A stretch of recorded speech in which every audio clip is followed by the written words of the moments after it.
Selamat mendengarkan podcast ini. Kalau suatu hari nanti, dan ini pasti terjadi, saudara melihat kedahsyatan api kekal, keadaan manusia yang terpisah dari Allah, baru saudara bisa mengerti betapa berharganya keselamatan itu. Betapa berharganya keselamatan yang diperjuangkan oleh Tuhan kita Yesus Kristus. Seiring dengan pengertian kita akan kebenaran, keyakinan kita dan penghayatan kita yang bulat mengenai kenyataan kerajaan surga.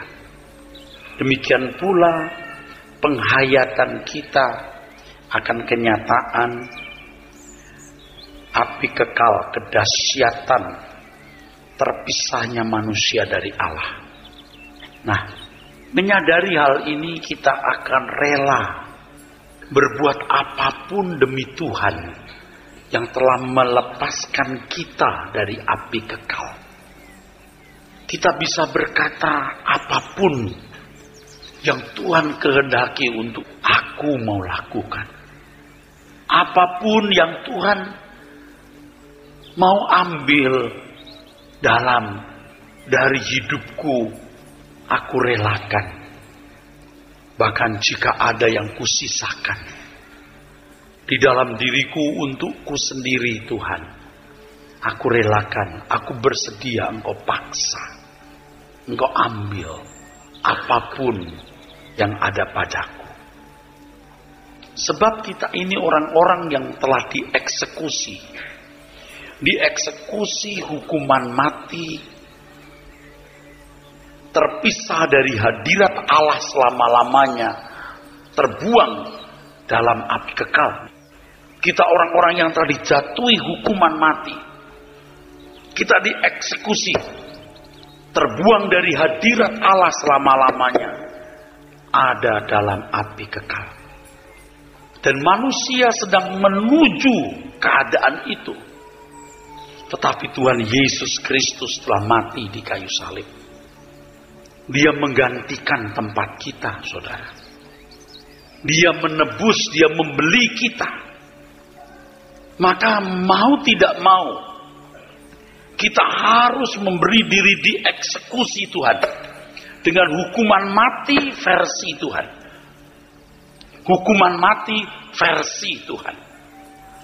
Hukuman mati versi kuasa kegelapan membawa manusia kepada kehidupan yang terpisah dari Allah atau keadaan yang terpisah dari Allah di dalam api kekal. Tetapi eksekusi versi Tuhan dilakukan sejak kita hidup sekarang ini untuk membiarkan Tuhan mengambil alih segenap hidup kita, supaya kita sepenuhnya hidup bagi Tuhan. Baik kita makan atau minum atau melakukan sesuatu, sampai kita bisa berprinsip, hidupku bukan aku lagi, tetapi Kristus yang hidup di dalam aku. Di dua kutub yang sangat ekstrim ini, saudara harus berada. Saudara harus memilih. Saudara tidak bisa ada di tengah, di abu-abu, di mediokritas. Anda harus memilih. Apakah saudara di kutub yang satu dieksekusi kuasa kegelapan, sehingga berkeadaan terpisah dari Tuhan selama-lamanya, ada di api kekal, atau saudara dieksekusi Tuhan untuk meninggalkan cara hidup, meninggalkan cara hidup manusia di sekitar kita, mengenakan cara hidup anak-anak Tuhan, melalui proses belajar sampai kita sungguh-sungguh berkeadaan pantas disebut anak-anak Allah. Dan gereja ini, saudara, mengajar saudara untuk belajar bagaimana menjadi anak-anak Allah. Tidak ada tujuan lain Tidak ada proyek lain yang dijalankan. Tidak ada tujuan lain yang kita arahkan. Kecuali kita sungguh-sungguh menjadi orang-orang yang pantas sebagai anak-anak Allah yang diperkenan masuk ke dalam kerajaan surga.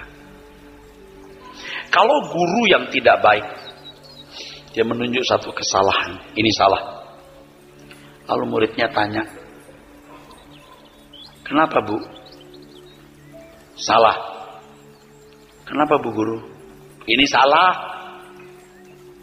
Yang benar gimana? Ya pokoknya itu salah. Tapi Tuhan tidak demikian.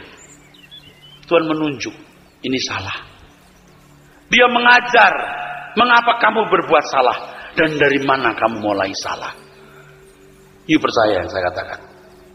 Tuhan juga tidak bisa mengatakan ini salah atau benar kalau saya tidak tahu bagaimana kita berbuat salah dan dari mana kita mulai salah. Oleh sebab itu kita harus belajar kebenaran. Dari belajar kebenaran kita bisa mengerti kesalahan kita sendiri. Tuhan tidak perlu berterus terang karena kita terus terang dengan diri sendiri. Dan kita membenahi diri sendiri.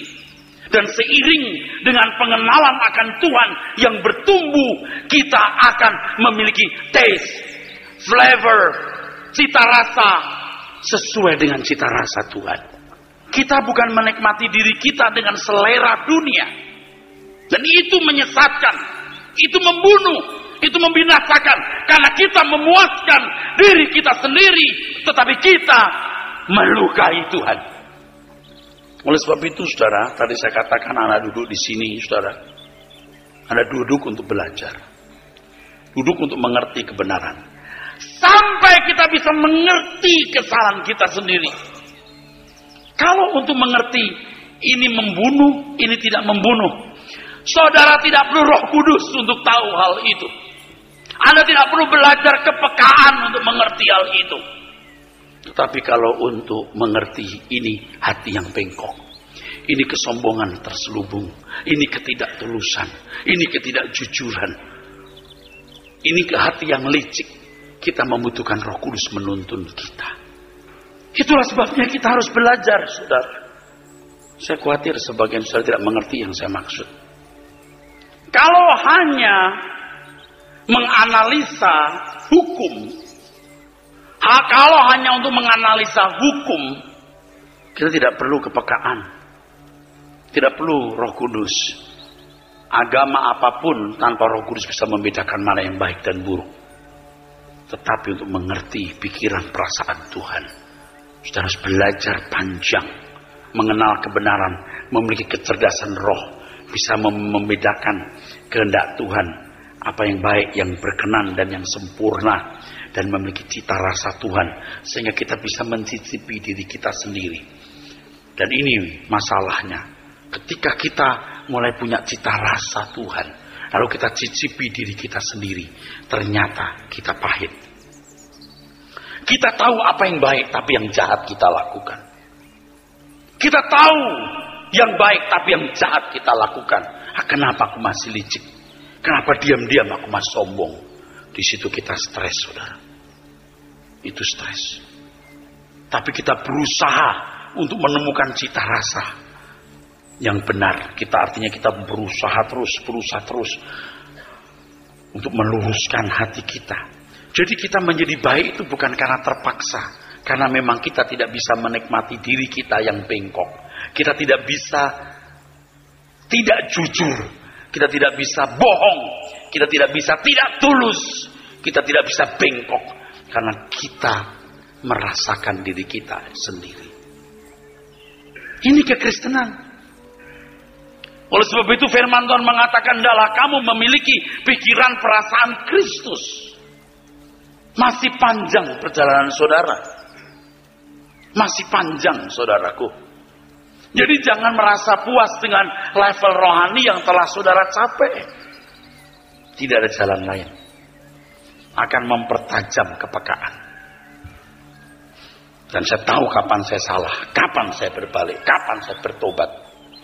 Dan menurut saya harus lebih suci dari semua orang. Bukan saya sudah suci, Artinya kalau saya tidak benar, siapa yang menjadi teladan? Itu yang berat. Saudara, di Filipi pasal 3, dari ayat 10 kita akan baca. Hidup saudara harus ada target yang jelas. Kita harus sedang dalam satu perjalanan melangkah ke satu arah. Kalau orang Yahudi sembahyang, Pak, kalau orang Yahudi berdoa, Pak, dia punya kiblat Yerusalem. Kalau orang Muslim berkiblat Mekah. Kalau orang Kristen kiblatnya tidak di bumi ini. Anda boleh berdoa ke arah manapun secara fisik, tetapi langkah hidupmu setiap hari harus jelas arahnya. Yerusalem baru. Bukan Yerusalem sekarang yang diperebutkan oleh Mahmud Abbas dan Benyamin Netanyahu. Tetapi arah kita harus jelas. Yerusalem baru, kerajaan surga. Bagaimana saudara masuk rumah Bapak dan diterima sebagai anak-anaknya? Saudara harus yakin mulai sekarang. Kalau tidak, you harus bergumul terus. Yakin dan sampai tahu ketika saudara menutup mata, saudara mati, Anda masuk ke pintu gerbang, Tuhan Yesus berkata, ini sahabatku. Jika Anda masih ragu-ragu, korbankan seluruh waktu, hidup, tenaga, pikiran, apapun, sampai Anda tahu Tuhan bisa berkata, ini anakku. Jika tidak, Anda akan dibuang. Anda nggak rugi untuk mendengar dan melakukan firman ini. Kalau Anda tidak punya niat, wah, saya nggak kepikir Pak Yerusalem baru. Pikirkan mulai sekarang. Saya nggak mau Pak. Saudara tidak punya urusan sama saya. Saya hanya berurusan dengan orang yang mau bertobat, diselamatkan, dan punya arah Yerusalem baru. Anda harus dikutuk salah satunya. Kutub ekstrim. Apakah Anda masuk kutub setan atau kutub Tuhan? Gelap atau terang? Jangan nyamankan dagingmu. Jangan nyamankan nafsumu. Jangan nyamankan jiwamu dengan selera dunia. Mari kita semua berubah agar kita layak menjadi anak-anak Allah. Tidak ada maksud apa-apa saya berkata begini, saudara. Tidak ada keuntungan materi yang saya harapkan. Saya hanya ingin menyelesaikan tugas saya dengan baik di bumi ini. Dan kalau kita meninggal dunia, saudara meninggal dunia, Tuhan datang kembali atau orang biasa sebut kiamat, kita akan lihat langit yang tidak pernah gelap, matahari yang tidak akan pernah terbenam. Kita akan melihat pelangi Tuhan yang indah warnanya. Kita akan bergemerlapnya Yerusalem baru, kota suci kita. Dan kita akan bersama-sama dengan Tuhan. Tidak ada penderitaan.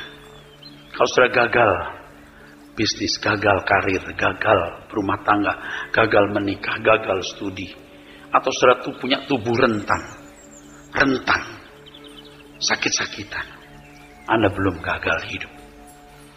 Anda belum gagal hidup. Kegagalan kalau orang ditolak Tuhan. Dan merasa sukses kalau Anda cantik, Anda ganteng, Anda kaya, Anda terhormat. Jangan merasa sukses di situ. Saudara hanya menikmati tinggal beberapa belas atau beberapa puluh tahun. Injil yang benar itu mesti menyuarakan begini. Tidak ada yang lain. Injil yang benar harus menyuarakan begini. Saya lihat ibu-ibu, ya, encim-encim, saya berduka, saudara. Saya lihat begitu banyak orang menderita di dunia ini. Sudah menderita, mati pun bisa masuk neraka. Di negara yang menurut saya banyak kejahatan atau jahat. Tidak semua jahat, tapi negara ini cukup jahat. Diskriminasi, keserakahan pejabat, kesewenang-wenangan pihak yang kuat kepada yang lemah. Kalau saudara menengok di Singapura saja, orang-orang tua masih diaktifkan bekerja supaya punya aktivitas, digaji, diperhatikan hidupnya. Di Australia orang-orang tua beberapa tahun lampau, tidak tahu sekarang, naik bus gak bayar, masuk Gold Coast tidak bayar, diberi tunjangan setahun 2 kali bisa jalan-jalan ke luar negeri. Tapi kalau di Indonesia, saudara, saya tak ngecek orang tua bawa sepeda, jualan daging babi panggang. Susah saya melihatnya. Hidup sudah susah. Mati masuk neraka, saudara. Nggak banyak orang senang, saudara. Saudara pun sebagian besar orang-orang yang susah. Tidak nyaman. Seandainya Anda nyaman, punya uang banyak, sukses. Seberapa saudara mau nyaman hidup? Seberapa nyenyak Anda bisa tidur? Makin tua kita makin rentan dengan berbagai penyakit yang menggerogoti tubuh kita. Mengapa kita tidak fokus ke langit baru, bumi baru? Kenapa kita nggak mengajak orang lain juga untuk ikut masuk ke sana? Makanya saya juga mengajak saudara untuk melayani Tuhan. Jenderal George Patton berkata, jenderal perang, kamu tidak bisa memenangkan perang dengan mati bagi negara ini. Kamu bisa memenangkan perang dengan mengajak orang lain ikut mati bersama kamu untuk negara ini. Seorang Erastus tidak akan punya arti banyak. Tetapi kalau ada banyak saudara-saudara yang rela mati untuk Tuhan dan mempertaruhkan hidupnya tanpa batas, kita akan memenangkan banyak jiwa untuk Tuhan. Kita akan berusaha berbuat baik dimanapun kita berada. Kalau untuk orang-orang non-Kristen, agar mereka juga tidak menjolimi Tuhan Yesus. Dan mereka tetap berbuat baik. Mungkin mereka bisa masuk dunia yang akan datang, saudara. Kalau Anda berkata, mereka tidak percaya Tuhan Yesus, Pak. Anda pun juga tidak percaya mungkin. Oh, saya percaya Anda. Kalau you percaya, you harus hidup seperti Yesus hidup. Atau you belajar untuk hidup seperti Dia hidup. Kalau tidak, you belum percaya. Tapi mereka itu nggak percaya, mereka tidak tahu. Oh, mereka dengar, Pak. Mereka salah dengar. Anda nggak bisa menyalahkan orang kampung di satu daerah yang menjadikan kulkas sebagai lemari baju, sebab mereka tidak tahu itu kulkas dan tidak ada listrik di situ. Anda nggak bisa membuat mereka percaya Tuhan Yesus karena mereka tidak mengerti Injil dan tidak ada Roh Kudus di sana. Artinya tidak seperti Roh Kudus yang diam dalam diri kita. Mereka dihakimi menurut perbuatan, saudara. Jangan membuat orang sampai menjolimi Tuhan Yesus. Jangan sampai.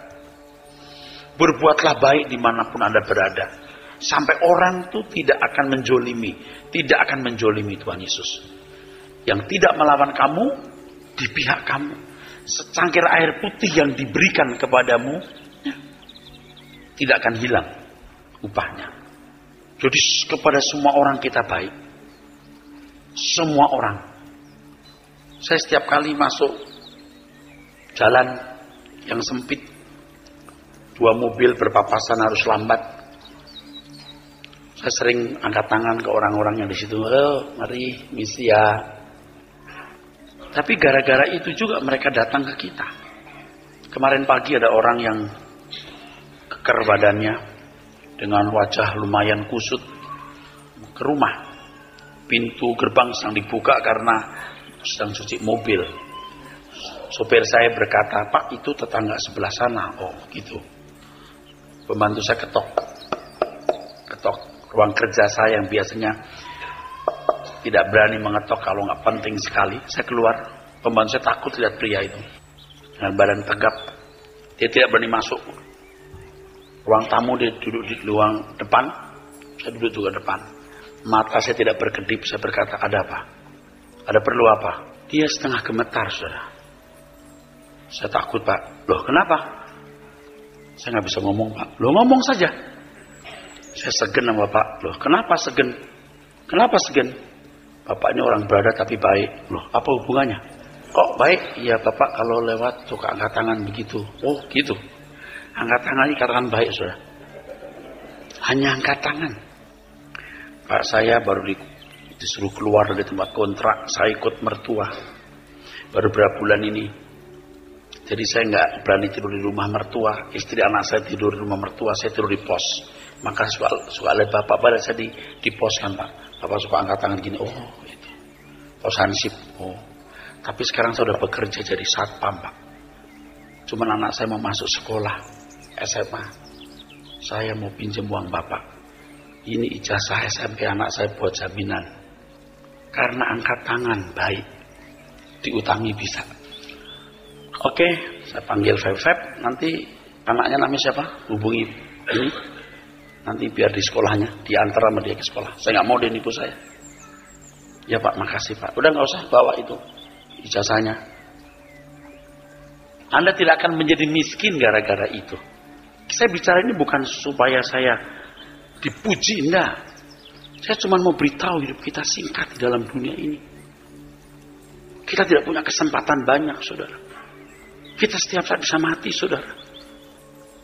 Apa yang kita tabur bukan kita tuai di bumi ini. Tak butuh 30-60 kali lipat di bumi ini. Kita hanya butuh satu kalimat Tuhan berkata, ini anakku. Kita nggak butuh Tuhan berkati kita berlipat ganda. Kita terserah Tuhan mau beri berapa. Karena semua yang Tuhan berikan, kita harus kembalikan untuk Tuhan. Jagai keluarga besarmu. Pasar familimu yang kekurangan. Perhatikan orang tuamu. Lihat di sekitarmu. Jangan berbuat jahat. Miliki mental bangsawan surgawi. Dengan bicara begini, sorry, saya tidak bermaksud mau dipuji. Wah hebat gembala sidang ini. Tidak perlu. Saya harus memberitahu kepada saudara bagaimana kita hidup di tengah-tengah masyarakat. Bagaimana menjadi berkat. Tetangga kita bangun. Dia datang, Pak minta maaf kami lagi bangun berisik. Oke, enggak apa-apa, tanda tangan. Dengan mudahnya. Kalau kamu bangun, kamu juga mengharapkan orang lain tanda tangan kan? Easy to do, man.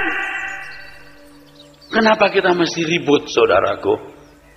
Tetangga punya tamu, mobilnya parkir depan. Aduh gimana ya? Oke tunggu deh, tunggu. Mau pulang tuh. Jangan keluar dulu. Nggak usah tet. Nggak perlu. Kenapa? Kalau nggak masalah nggak perlu. Oh dulu saya nggak mau ngalah yang gitu saudara. Sekarang saya bilang, coba berhenti biar dia lewat. Kasih kesempatan. Kalau kita jadi dia, kita juga mau orang kasih kesempatan. Kita mau benar dalam segala hal. Secara moral umum pun harus benar. Apalagi dalam pemandangan mata Tuhan. Yang ngomong ini bukan orang baik loh. Ini orang rusak loh. Rusak dan temperamental saudara. Tapi saya tidak mau sampai ketemu Tuhan, lalu Tuhan bilang, kamu gak pantas jadi anakku, kamu anaknya gendruwo. Konyol kan? Oleh sebab itu kita mesti belajar mengenal kebenaran. Filipi 3 ayat yang ke-10. Demikian firman Tuhan. Yang kukehendaki ialah mengenal Dia dan kuasa kebangkitannya dan persekutuan dalam penderitaannya, di mana aku menjadi serupa dengan Dia dalam kematiannya. Jadi mengenal Dia, mengenal Tuhan, kuasa kebangkitannya membuktikan Dia hidup, kita mengalami Dia hidup, lalu persekutuan dalam penderitaannya, ikut menderita bersama Tuhan. Kalau seandainya Anda hidup pada zaman Tuhan Yesus memikul salib, saya mau tanya, Anda kira-kira di samping Tuhan ikut pikul salib nggak? Ya memang waktu itu orang belum mengenal siapa Tuhan Yesus. Tapi sekarang kita bisa di samping Tuhan. Kita bisa ikut mengambil bagian penderitaan Tuhan untuk orang lain. Untuk sesama kita, saudaraku. Untuk orang lain. Untuk sesama kita. Lalu menjadi serupa dengan Dia dalam kematiannya. Artinya mati bagi diri sendiri, hidup bagi Tuhan. Teruskan. Supaya aku akhirnya beroleh kebangkitan dari antara orang mati. Bukan seolah-olah aku telah memperoleh hal itu, atau telah sempurna, melainkan aku mengejarnya, kalau aku dapat juga menangkapnya, karena aku pun telah ditangkap oleh Kristus Yesus. Begini Bapak Ibu. Semua dosa manusia itu telah dipikul oleh Tuhan Yesus kayu salib. Selesai. Semua dosa siapapun manusia yang lahir di muka bumi ini, dosanya ditebus oleh Tuhan Yesus. Selesai. Manusia tidak perlu menanggung dosa yang tidak dia lakukan. Yang salah Adam kita yang nanggung. Tuhan macam apa dia? Jahat bener. Jahat sekali. Yang dosa Adam kita ikut memikul. Lah, salah siapa itu? Maka Tuhan Yesus diutus untuk memikul dosa. Beres. Adil kan? Adil. Iya loh. Yang salah Adam kita yang pikul. Tidak bisa. Tapi kita masih punya sinful nature. Kodrat dosa. Dan begitu lahir jebret. Dunia jahat. Menggiring juga manusia kepada kehancuran. Nanti dulu. Tuhan dalam keadilannya menghakimi orang menurut perbuatannya. Kalau dia tidak pernah mendengar Injil, perbuatannya. Kalau dia salah mendengar Injil, yang penting tidak menjolimi, tidak menghina, tidak menyakiti Tuhan Yesus. Asal kelakuannya baik. Ketika aku lapar, kau berikan aku makan. Ketika aku haus beli, kau berikan aku minum. Ketika aku bertelanjang, kau berikan aku pakaian. Yaitu yang kau lakukan untuk saudaramu yang membutuhkan pertolongan. Ini. Tapi Pak, masih ada dosanya juga bagaimanapun. Oke. Tapi kalau nuraninya dia baik, tidak diperhitungkan kesalahannya, tetap masuk dunia akan datang. Ini Alkitab saya nanti jelaskan lebih lengkap. Ketika aku haus, kau berikan aku minum. Aku lapar, kau berikan aku makanan. Kau berikan aku makanan. Itu nggak ada urusan dia pernah punya dosa apa lagi. Enak dong Pak. Oh nanti dulu. Tidak semudah itu. Jangan tanya kepada saya bagaimana mekanisme penghakiman itu. Karena saya bukan Tuhan. Tapi yang jelas orang-orang ini bisa mendapat kemungkinan masuk dunia akan datang. Itu baru namanya adil. Jangan dengan gampang orang yang datang ke dunia masuk neraka mudah. Tidak mudah masuk neraka. Tuhan akan menghakimi karena Tuhan mati untuk mereka semua. Ini prinsip penting. Nah, kalau kita apa kita? Kita apa? Tadi udah dibaca belum? 12. Bukan seolah-olah aku telah memperoleh hal ini atau telah sempurna, melainkan aku mengejarnya. Kalau aku dapat juga menangkapnya, karena aku pun telah ditangkap oleh Kristus Yesus. Selesaikan. Saudara-saudara, aku sendiri tidak menganggap bahwa aku telah menangkapnya, tetapi ini yang kulakukan. Aku melupakan apa yang telah di belakangku dan mengarahkan diri kepada apa yang di hadapanku, dan berlari-lari kepada tujuan untuk memperoleh hadiah, yaitu panggilan surgawi dari Allah dalam Kristus Yesus. Akhirnya aku mendapatkan panggilan untuk menjadi anak-anak Allah di dalam kerajaannya. Kita orang yang ditangkap Tuhan.